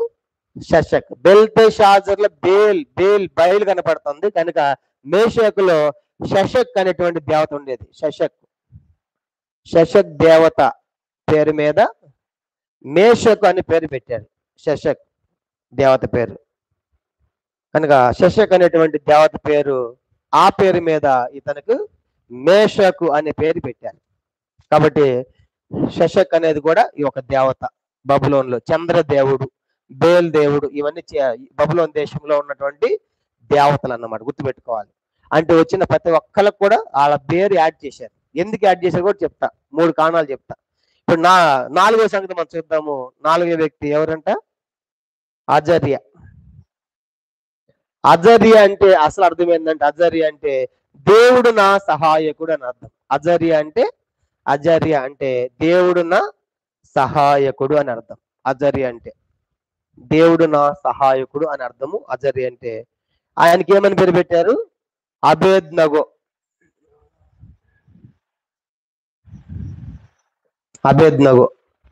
అజర్య అంటే అర్థము దేవుడు నా సహాయకుడు అని అర్థము. అసలు అర్థము అజర్య అంటే ఏమని మార్చారు? అజర్య పేరు అబేద్నగో అని మార్చారు. అబేద్నగో అంటే అబేద్నగో, గో అనేది నెగో లేక నెబో అనేటువంటి దేవత. చెప్పండి. అబేద్నగో అంటే నెబో. అబేద్నగోలో నెబో లేకుంటే నెగో అన్న నెగో అన్న రెండు ఒకటే. నెగో అనేటువంటి దేవత.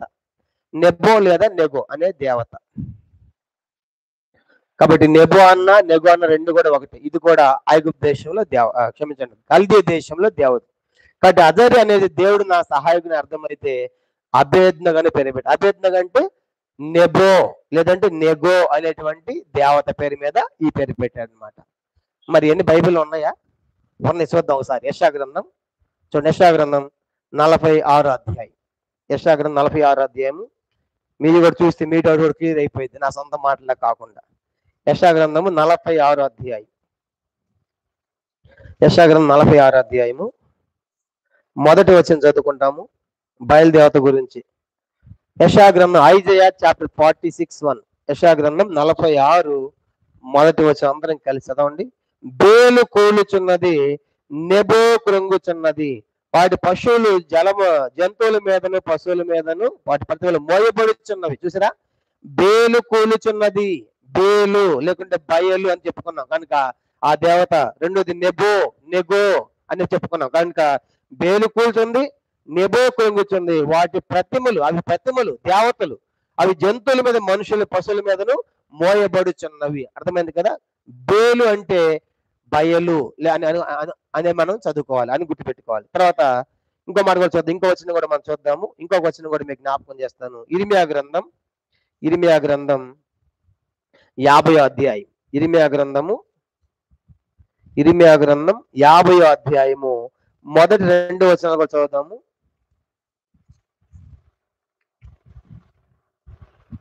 ఇర్మియా గ్రంథం 50వ అధ్యాయం.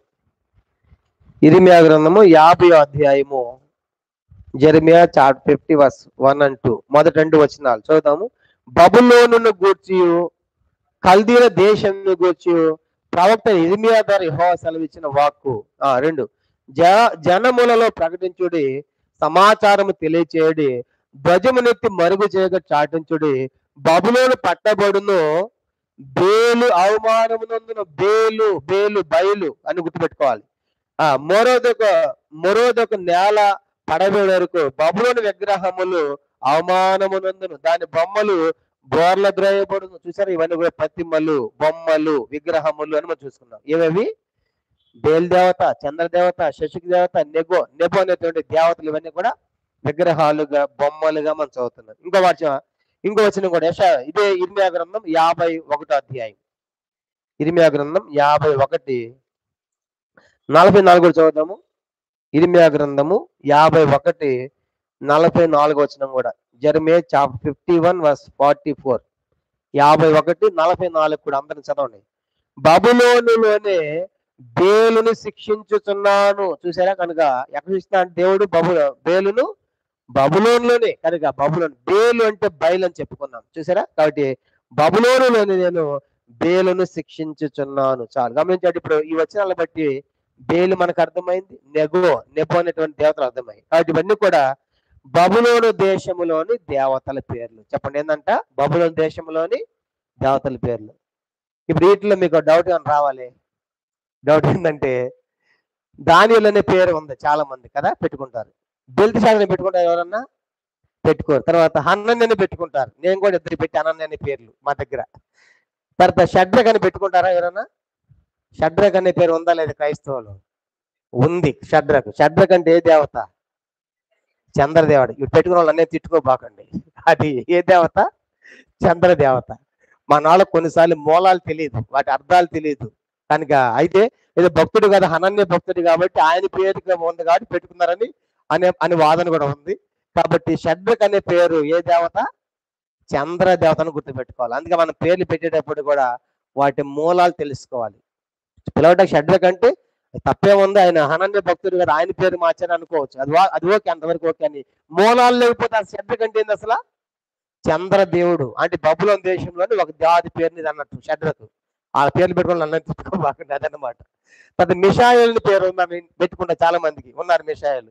మేషక్ అనే పేరు కూడా ఉందా లేదా క్రైస్తవ సమాజంలో? చాలా మందికి ఉంది మేషక్. మా దగ్గర ఒక ఆయన మేషక్ అన్నాను, ఆయన బాగలేదు, ప్రార్థన చేయండి బాబు, క్యాన్సర్తో బాధపడతాడు. ఆయన పేరు మేషక్. మేషక్ అంటే ఏ దేవత? షషక్ అనే దేవత. ఎక్కడ దేవత ఇది? బబులోను దేశంలో దేవత. కాబట్టి తర్వాత అజది అనే పేరుకి చాలా మంది పెట్టుకుంటారు. కానీ అబేద్నగో అనే పేరు కూడా ఉందా లేదా? చాలా మందికి అబేద్నగో ఉంది. వాళ్ళని అడగండి, మీ పేరు అర్థం ఏంటి అడగండి, వాళ్ళకు కూడా తెలియదు. అబేద్నగో అంటే నెబో లేకుంటే నెగో అంటే బబులోను దేశంలోని ఒక దేవత పేరుని ఇది అబేద్నగో అని చెప్పాలి ఆయనకి. అంటే వీటిని బట్టి మనకు అర్థమైంది ఏంటంటే, వాటి మూలాల్లోకి వెళ్ళినప్పుడు ఆ పేరు యొక్క అర్థము ఇదన్నమాట. అబేద్నగో అంటే నువ్వు నెబో దేవత పేరునిది. షడ్రక్ అంటే శశక్ అనే దేవత పేరునిది.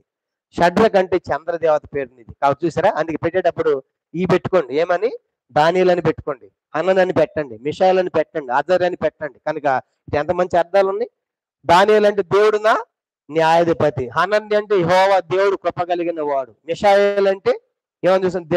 మిషాయేల్ అంటే దేవుడి నుండి వచ్చేవాడు, దేవుని కుమారుడు అని అర్థం. తర్వాత అజరి అంటే దేవుడు నాకు ఎన్ని వదిలేసి నీకు మేషక్ ఎందుకయ్యా, షడ్రక్ ఎందుకు, అబేద్నగో ఎందుకు?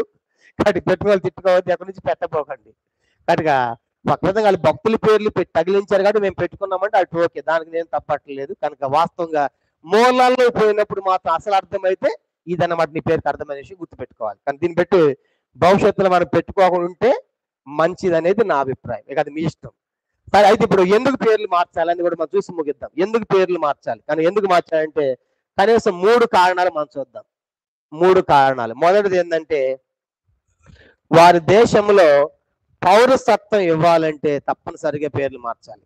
చెప్పండి, వాళ్ళ దేశంలో పౌరసత్వం, వీళ్ళు యోధ దేశం నుంచి పోయారు, బబులోను పౌరసత్వం రావాలంటే తప్పనిసరిగా ఏముండాలి? వాళ్ళ పేర్లు మార్చబడి ఉండాలి. పేర్లు మారిస్తేనే వాళ్ళకి పౌరసత్వం ఇచ్చేవాళ్ళు. కనుక మొదటి విషయం మనం రాసుకుందాము, పౌరసత్వం కోసం. పౌరసత్వం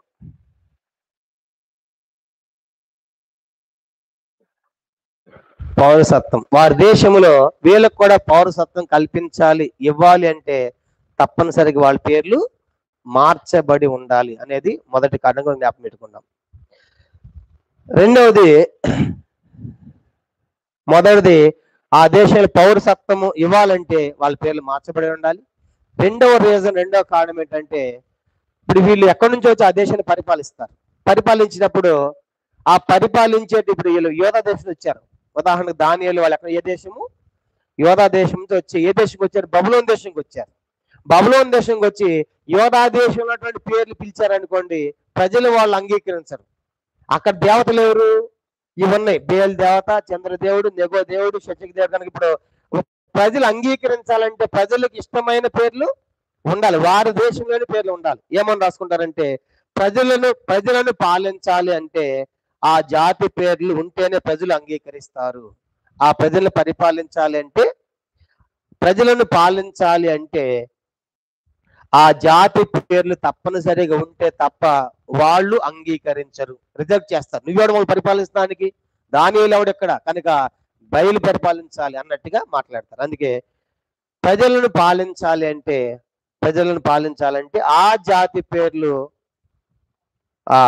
ఉంటే ప్రజలు అంగీకరిస్తారు. నేను చెప్పే కదా, వాళ్ళ సొంత భాష అది మావోడు అంటాడు కదా, అట్లా ఇప్పుడు దానియేలు అంటే వాళ్ళకి తెలియదు కనుక ఏమని తెలుసు వాళ్ళకి? బయలు అంటే తెలుసు కనుక మన బయలుదేవత అని చెప్పేసి వాళ్ళు యాక్సెప్ట్ చేస్తారు. వాళ్ళ ప్రజలు వీళ్ళ ఆఫీసర్స్కి వెళ్ళినప్పుడు వాళ్ళు యాక్సెప్ట్ చేయాలంటే తప్పనిసరిగా ప్రజలకి ఈ పేర్లు వాళ్ళు తెలిసి ఉండాలి, వాళ్ళ దేశంలో పేర్లు ఉండాలి. అందుకే రెండవది ఏంటంటే, ప్రజలను పాలించాలి అంటే ఆ జాతి పేర్లు ఉంటే తప్ప ఆ ప్రజలు వారిని ఇప్పుడు ఒక యుద్ధం నడుస్తాం, ఒక ఉద్యమం నడుస్తుంది. ఏ ఉద్యమం అది? ఇప్పుడు ప్రజెంట్ మన తెలంగాణలో ఒక ఉద్యమం నడుస్తా ఉంది. ఏంటది? మార్వాడి ప్రోటాక్. ఏంటది? మా కల్చర్కు మీకు వేరుగా ఉంది, చూసారా? కనుక అంటే ఇక్కడ మా కల్చరే ఉండాలి, చూసారా? ఇప్పుడు ఇక్కడ కూడా ఏంటంటే ఉద్దేశం ఏంటంటే, ఈ జాతి ప్రజలను పరిపాలించాలంటే వీళ్ళ పేర్లు లేకపోతే వాళ్ళు యాక్సెప్ట్ చేస్తారా? అంటే వాళ్ళ పేర్లు ఉంటేనే ప్రజలు అంగీకరిస్తారు. అందుకు తప్పనిసరిగా వాళ్ళ యొక్క పౌరసత్వం రావాలంటే, ఆ దేశంలో పౌరుడిగా పరిగణించబడాలంటే, పౌరసత్వం ఉండాలంటే నీ పేరు మారాలి. రెండో సంఘం మనం చూస్తాము. చెప్పండి ఏంటంటే, ఆ ప్రజలు పరిపాలించాలంటే ఏ జాతి ప్రజలు పరిపాలించాలో ఆ జాతి ప్రజలను అంగీకరించాలంటే ఆ జాతికి సంబంధించిన పేర్లు అయ్యి ఉండాలి. ఇది రెండో కారణం. మూడోది ఏంటంటే, మూడో సంగతి కూడా రాసుకుందాము. వారి దేవతల యొక్క విశ్వాసములోనికి తీసుకెళ్ళటానికి ఆటోమేటిక్ గా. కనుక మూడోది ఏంటంటే, వారి దేవతల యొక్క విశ్వాసంలోకి తీసుకెళ్ళాలి. ఆ దేవతలు సేవిస్తారు, పూజిస్తారు, నెమ్మదిగా ఆటోమేటిక్ గా ఆ దేవతల విశ్వాసంలోకి వాళ్ళు వచ్చేయాలి, కలిసిపోవాలి, ఆ దేశ ప్రజలతో కలిసిపోవాలి. కాబట్టి వారి విశ్వాసములోనికి తీసుకొని వెళ్ళుటకు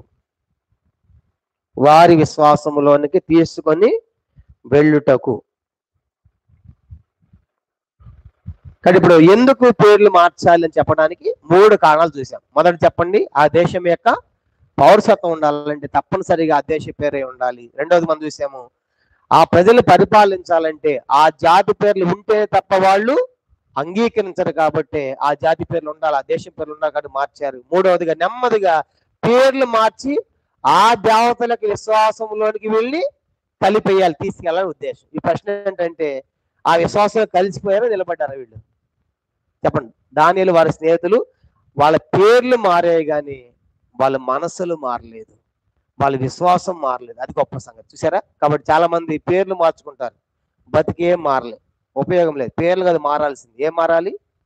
ఇప్పుడు పేర్లు అయితే మార్చారు, లోకములు పేర్లు మార్చగలరేమో కానీ విశ్వాసాన్ని మార్చలేదు. చూసారు, ఈనాడు కూడా మనకి ఎన్నో చట్టాలు తీసుకొస్తా ఉన్నారు. కానీ క్రైస్తవులుగా ఉంటే మీకు అవి ఉండి ఇవ్వండు ఎన్నో బెదిరింపులు వస్తా ఉన్నాయి. కానీ ఇప్పుడు పేర్లు మారుస్తారేమో రికార్డులు మీరు, కానీ హృదయంలో ఉన్నటువంటి విశ్వాసాన్ని మార్చలేదు. ఎవరు చేయలేని కార్యం. చూసారు, ఇప్పుడు వాళ్ళు దేశం పోయారు కనుక ఏ సంవత్సరం చెప్పుకున్న సుమారుగా ఇప్పుడు ఏ వయసు? ఇప్పుడు 15, 16, 17 సంవత్సరాల వయసు.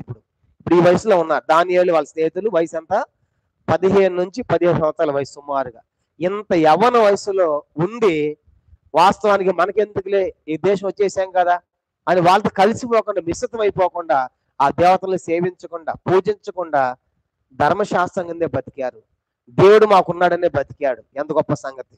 కాబట్టి మనకేం అర్థమవుతుందంటే, వారి పేర్లు మార్చబడ్డాయి కానీ వాళ్ళ మనసులను రాజు మార్చలేకపోయాడు, వారి విశ్వాసాన్ని కూడా మార్చలేదు. అందుకు ముందున్న అధ్యాయాలు అంటారు కదా, మేము సేవించున్న దేవుడు ఈ యొక్క అగ్నిగుండం తప్పించడానికి సమర్థుడు. ఒకవేళ రక్షించకపోయినా సరే మేము మాత్రం ఆ ప్రతిమకు ఎంత గొప్ప విశ్వాసం అబ్బా. కాబట్టి అంటే పేర్లు మార్చేశారు. నువ్వు దానియేలు కాదు, నీ పేరు బెల్షాజరు, ఆ పేరు బెల్షాజరు, కానీ లోపల విశ్వాసం ఏంటి? యెహోవా దేవుడు, మా దేవుడు కృప కలిగిన వాడు, న్యాయాధిపతి, సహాయుడు. చూసారా? అంటే మనకేమర్థమవుతుందంటే వాళ్ళు దేశాలు మార్చగలిగారు ప్రజల్ని, పేర్లు మార్చారు, కానీ వాళ్ళ విశ్వాసాన్ని, వాళ్ళ మనసులను మార్చలేదు. మనం నేర్చుకున్న సత్యం ఏంటి? మనం కూడా ఎక్కడ పోయినా సరే ఏమన్నా మార్చలేదు, కానీ మనం ఏం మారకూడదు? మన విశ్వాసము ఎన్నడూ మనం తొలిపోకూడదు. కనుక మన మనసులోంచి దేవుడు తొలిపోకూడదు. యేసు ప్రభు ఈ లోకానికి వచ్చాడు, కానీ ఈ లోకం ఆయనది కానట్టుగా బతికాడు. ఈ లోకము ఏది అంటకుండా బతికాడు. మనం కూడా ఏ దేశం ఎక్కడున్నప్పుడు కూడా దానియేలు వారి స్నేహితుల వలె ప్రజలు ఎంతవరకు మారుస్తారంటే పేర్లే మారుస్తారు.